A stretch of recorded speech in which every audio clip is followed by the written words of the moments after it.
So I was going to make meringues for this, and then I just thought, you know what, I'm too tired, so I bought some. I'll do another one at some point with homemade meringues if you want it. But we're going to start with preparing the strawberry sauce. So I'm going to put a handful of the strawberries and a handful of raspberries into a blender and blend it up. It's that simple.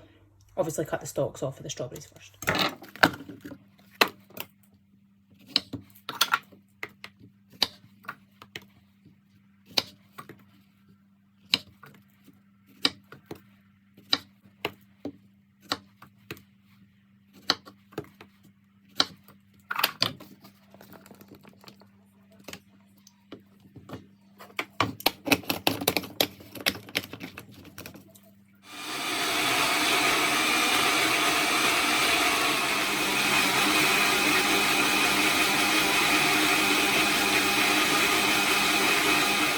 For the rest of your fruit. So the raspberries you don't need to. These we're going to cut the stalks off, and we're going to cut the stalks off of these as well, and then we're just going to put them all in a little bowl.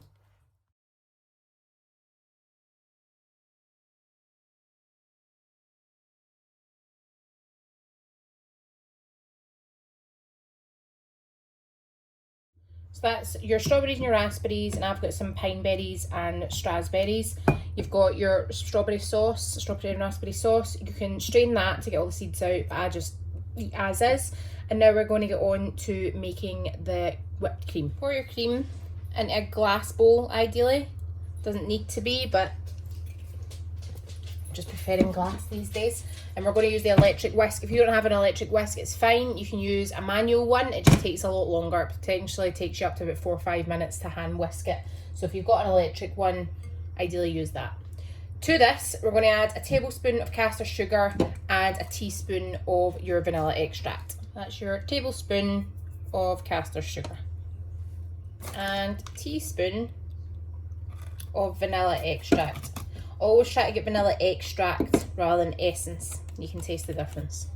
Just a wee tip. Just have at it with the electric whisk until it comes together as thick whippy cream.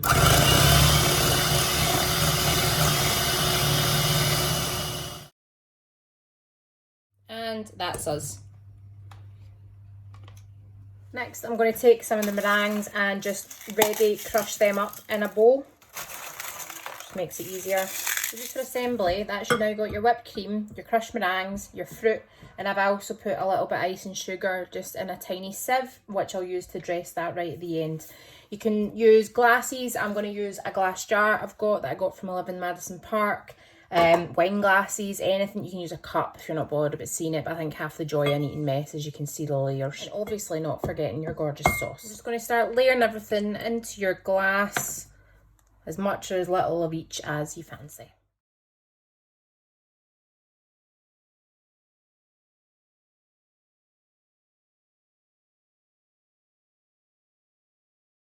And then to finish, put a light dusting of your icing sugar. And that's your Eton mess ready. And you'll be able to see the lovely layers. Yum, yum, yum, yum.